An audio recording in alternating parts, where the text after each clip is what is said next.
Ngwa. Okay, let's start again. So, hi everybody. My name is Chine Chukai Pere. I'm back again to continue with my IBC stories. A Nigerian immigrant, like you all know. I want to share my in-between culture stories, okay?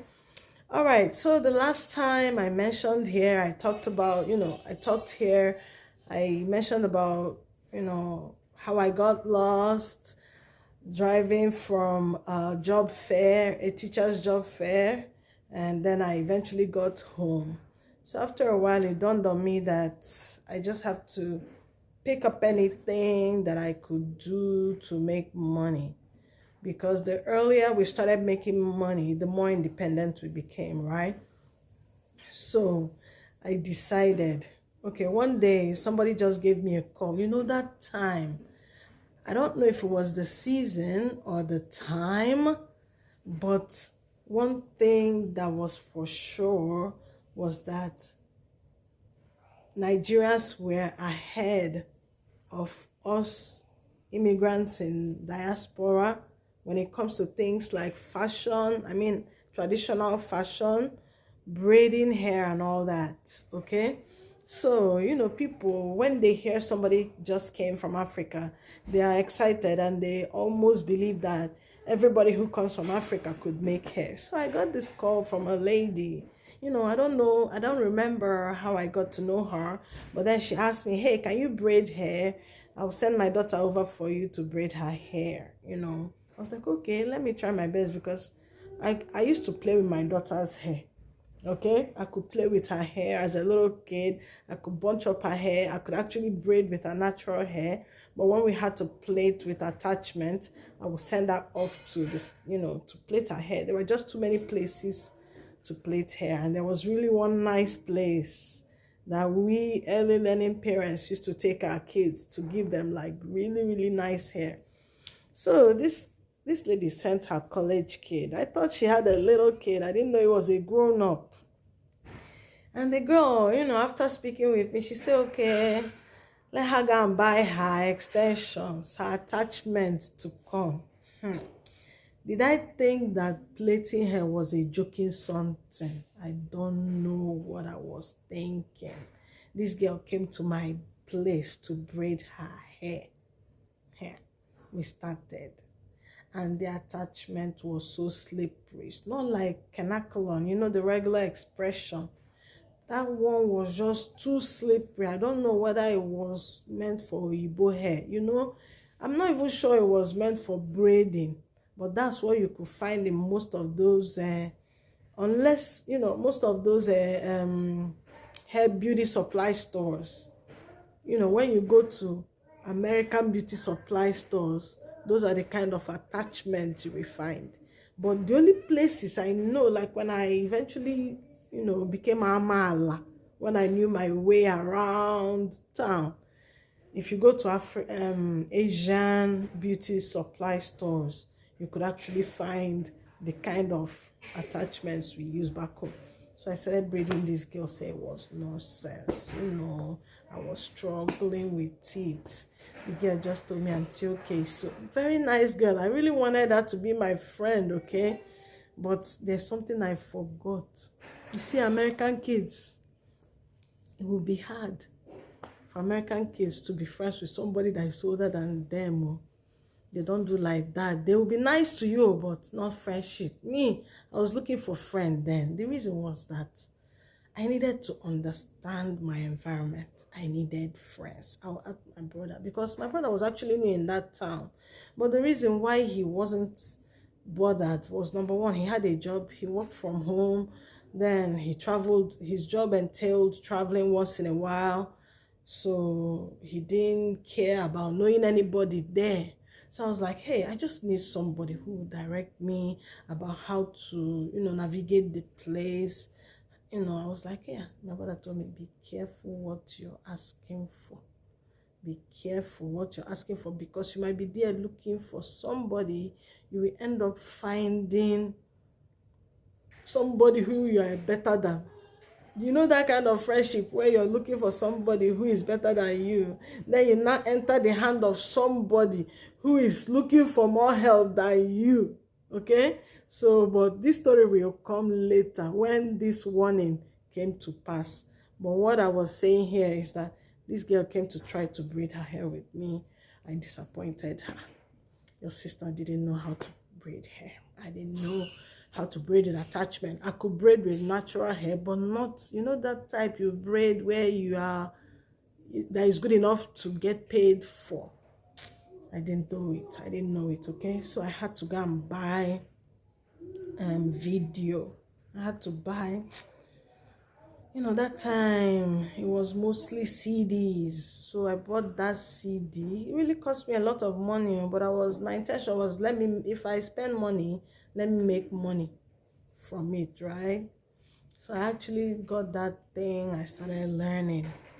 So I think I eventually got to braid people's hair, but I don't know if they paid me. But I know I used my daughter's hair. So my daughter is the one that actually benefited from that, my braiding lesson. Then we went online. You know, we're still looking for work. My husband found a work with this kind of job. We didn't know that it was scammers. So scammers. You know, those kind of people that will tell you they will be putting money in your account and then you will now be disbursing this thing to other people. This guy did not speak to me. He was already feeling out, you know, so happy. Job that he doesn't have to suffer for. He will just sit in his house. The people will send money in his account. Then he will send the money. Clueless guy. He didn't know he was entering the hands of money laundering people. It was me that came to his rescue. He had given them a bunch of things. It was now time for him to start scanning his documents like driver's license. Look at him that has not even built $1 credit and you're already trying to spoil it before even you got your first real job. Hey, it took a while, you know.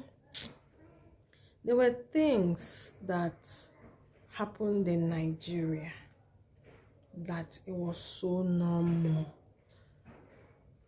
There were things that worked in Nigeria that does not work in the United States, that would not work to your benefit in the United States. One of the things is that in the United States, if you're married, you are working together as one. The state sees you as one, You think you're married to somebody, you're like, okay, let me keep some information away from this person.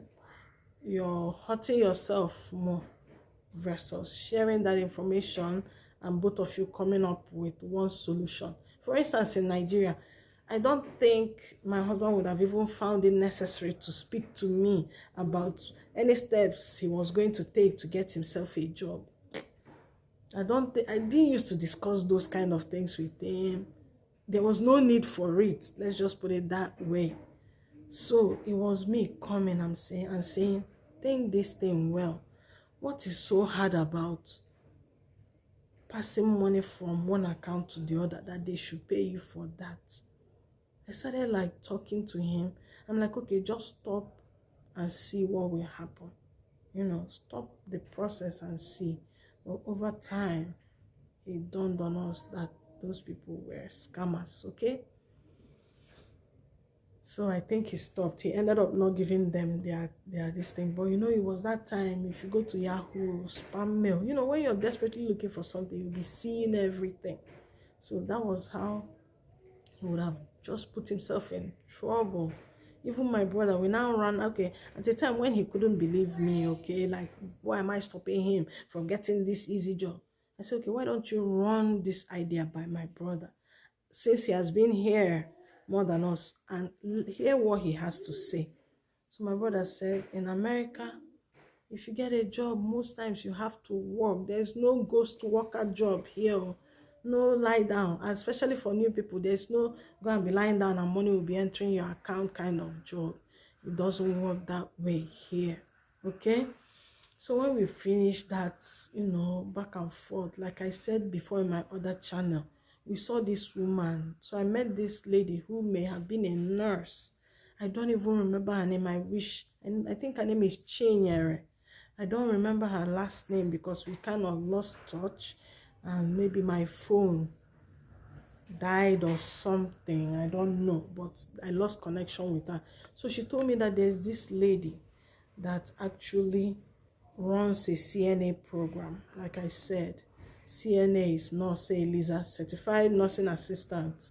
You know, people that help out in group homes, cleaning up and taking care of people in old people's home, maybe even in the hospitals. Their job is just to be doing the cleaning, the bathing of the patients and all that. We had to take it. So I told my husband I want to do that CNA, as a stepping stone, getting my feet wet, okay? So he accepted. And by then, we had only one car. So how we were doing this thing was, my husband would drop me off there in the morning, okay, with the kids in the car. He would drop me off. He would take the car and the kids and come home. When I come home, okay, when I started that thing, I think I was on my first or second class. He now said, man, and I need to sign up for this class. So, and the people, they had two sessions. They had the morning session and they had the evening session. So he said, let him kukuma sign up. That car and whatever, and the vacuum cleaner he was selling was not sufficient. So what he would do is he would drive me. He will come with the children, drop me off, take the children home, then come and pick me up with the children, now drop me off with the children and drive back to that place for his own class. So that class was an accelerated class, okay? So I don't remember. I think we paid either 400 each, or between 400 and 700 or 200. I don't remember the price, but it was accelerated. For you to know that sometimes some of us, we came from third world country. Coming to America showed me that I was so sheltered. When I mean sheltered, I mean I wasn't a hustler back home. Like, my parents were mostly, okay, my mom was a civil servant, she was a teacher. So we didn't have any experiences, hustling for livelihood. I married a man who may have had a good job when I married him, so I didn't really know what it means to grind, how to grind to survive and sustain yourself.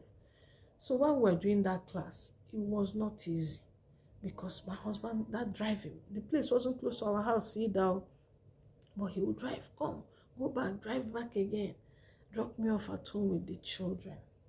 Then he now came at the time we finished that program, because the lady, a very nice Yoruba woman, we started talking. She actually called me and said, hey, when you finish this program, would you mind helping me to teach? I refused though. I didn't find myself competent or good enough to teach. I don't know what I was thinking. But I just said no. Maybe I wanted to use that certificate to go get a real job than just teaching that class that lasts for like an hour or, a few hours a day. I don't know what I was thinking. And she said she would be paying me $50 per class. That is $100 per day.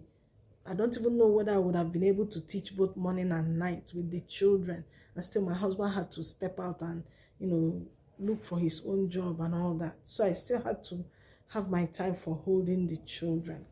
So what am I saying here? The reason why I praise house girls. My husband didn't know all this kind of work when we were living in Nigeria. It was me handling housework and with my house girls, and that's it. So here, by force, he had to learn babysitting. It was not easy. It was not easy for somebody who was not used to it. It was not easy. I was already used to it because I had been a housewife. I was a housewife for 7 years before I even got a job, my first teaching job. So when we were doing that class, it got to a point where we had to do practicals. When you finish the classwork, you now do the practicals. They will post you. They partnered with a nursing home where We had to show up at 7 o'clock, and then we will now shadow or work with, they will team us up with some other CNAs already working, and then we help them and we get our experiences before we graduate. So this time around, it means that there was no space in between my husband driving home. You know, before he would drop me off, go home, come back, pick me up, take me home before coming. So I needed to find my way because his own practicals started right after my own. That means that driving that I was afraid of, I had to drive. I used to leave by 7 o'clock. It was crazy, like fear to drive. But I don't know how God just empowered me. I was able to keep driving that thing. I completed that, practical. It was not easy. Most of the things, like you're doing it out of fear, something you've never done before. It wasn't coming freely for me. I drove in Nigeria, but when you drive within town, living in Aba, if we had to travel, the highest distance I know I've ever traveled in Nigeria was driving from Aba to maybe Enugu or Owerri, and I would still have people in my car. But this time around, I had to drive by myself on those busy freeway. Oh Lord, it was scary, but God saw us through. So, for you to also know, there was something that actually happened then. For you to know that time, where we come from, we are not time conscious in Nigeria. You can come up with an excuse that they will pardon you for something. But in America here, if they say 7 o'clock, you have to be in class by 7. So there was this man that was doing this program with us. He was already working somewhere. I don't know what his job was, okay? He had done the classwork, completed it. Now came to the one of doing the practical in the classes. His job, there was no way he was able to leave his job to make it. So he was always coming late. So he explained to our teacher, please, look at my situation. Is it possible that I can come in late? The woman said, yeah, if you cannot make morning shift, go to evening shift. He said, if I do evening shift, I work the night shift. There's no how I can meet up. Why? Because I'll still have to go and sleep and get ready for my work for the next shift. Long and short of the story, that guy did not follow us to graduate. Yes. So me and Chuka, we did that program. We graduated. Now, get job, let us see now. So the main thing of this video, I went to look for work. I forgot where I was that day. I carried the children in the car. There was nobody. My brother traveled. I told you he travels often, or he traveled often for work. That very day, there was nobody to help me hold the children. I drove them in the car. I had an interview for a CNA job. On getting there, I came into the hall, the waiting room with my children. It was time for me to go and enter in for the interview. I got up, told my children, okay, sit down here. Let me go inside and do interview. The guy at the front desk called me, hey, ma'am, come, ma'am, come. Who are you leaving these children for here? I said, please, can you just watch them? Let me step inside here and do my interview. He's like, no, not possible. Not possible. There's nobody here to hold your children. This is me in Nigeria, where they go. If I go market, I go leave my children in the car and enter inside the market and buy and come back. I will tell a guy I buy meat from, maybe I'll park my car in front of that meat seller and say, hey, my children, they inside car, make I enter market. I'll rush inside market, buy, come back. Things that were allowed, things that we didn't see as anything in Nigeria. I came here. So when the guy said, oh no, I'm not gonna let you, keep the kids here, take your children, I took the children to the car. Worst, you don't ever leave your children in the car unattended. when I remembered that part, because I read it from my driver's driver's textbook. I looked. I couldn't go in. They kept calling me, hey, where? I told them, sorry, if I can't come into this interview with the children, I cannot go. That was how I carried my children and turned back. No job. So eventually, one of my classmates, her name is Diana. I don't remember. Diana Evans, I think. I'm just using recall to think, okay? She was the lady that reached out to me and asked me. She was part of our class. She had been a CNA before then, but her license expired. So she now wanted to get back to CNA job, okay? So she now told me, hey, have you got something? I said no. She said, oh, I have this client that I take care of, but I got another job, so it's like it's too much for her. Now, would I like to take care of that guy? I said, yes, so I want. So that was how your sister now got that job. I think that was my first job. I'm not sure. Or the one I actually got first was the one I started working for a lady who had a foster home, an elderly foster home or group home in her house. So she lived in the basement with her family. Her husband and probably a nephew was there with her. And then the whole of upstairs, she had like clients, that she ran there.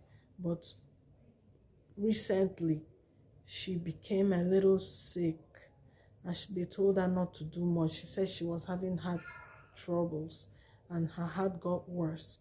So they had told her to slow down. She hired me, a whole madam like me, Naija madam. I never do my own thing, now to begin to bath old people. Hey, my dear, I started bathing the first person. I didn't know that there's a different way for bathing these people. I thought it was enter bathroom. See me struggling with this woman to enter inside the bathroom. I don't know how I manage, but I didn't know it's like when you say bath this person, you could do like a wipe down, clean up. You clean up the person. We used to bath morning and night now, so we were thinking it's the same way. No, you should come in the morning, you put roll on for the person. Probably the person working in the night will give them a shower at night. My dear, by the time I was finished with this particular woman, I was exhausted. Laundry, I didn't do. Cooking, I didn't cook. The woman came back, nothing was done. She just used style and told me what? Bye-bye. Hi, Chineken. Because sometimes when people see us coming from Africa, they think we are like, everybody came from the farm, or some of us are like overly used to hard work. My kind of hard work that I knew was not this type, okay? I know the kind of hard work I can do, but not that kind, man. That was when I had to talk to myself. Chine, you have to borrow strength from somewhere to do this kind of job. So as God will have it, Diana now gave me this other job, which was being a caregiver to just one person in a nursing home, meaning that the nursing home people will still come, give the man a shower, do the personal care. All I needed to do was be his companion, and they were actually paying me well for that position. I was paid about $14 an hour, which many people who were doing low income job were not getting. So, but the only thing was that, when the man is calm, we're okay. But when he's agitated, then it was scary for me.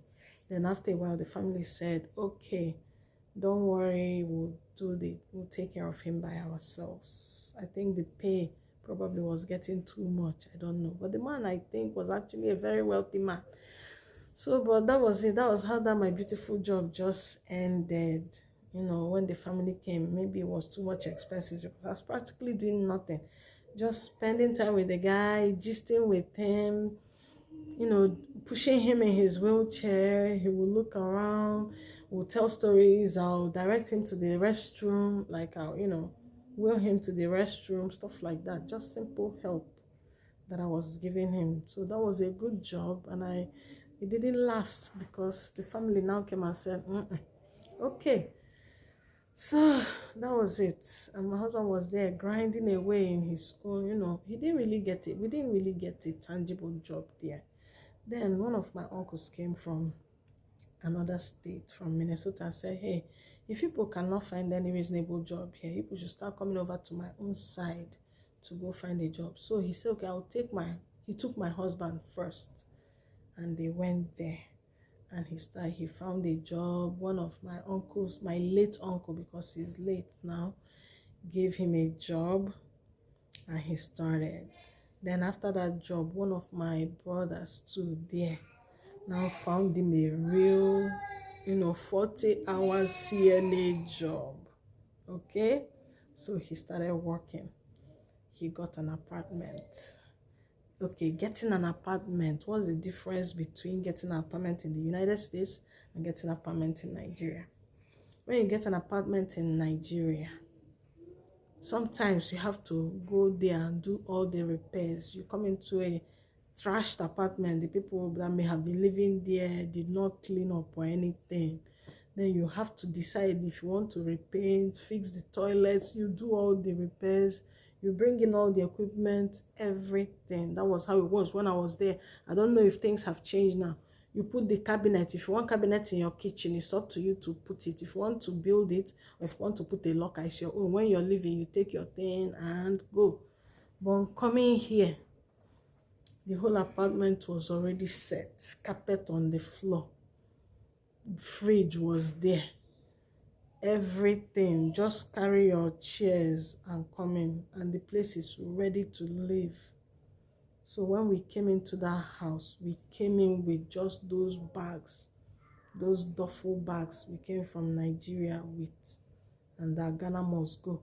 So we put our food stuff in the Ghana must go and put our clothes in one deflatable bag.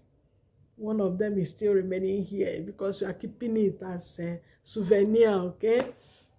We went in there, in our house, no chair.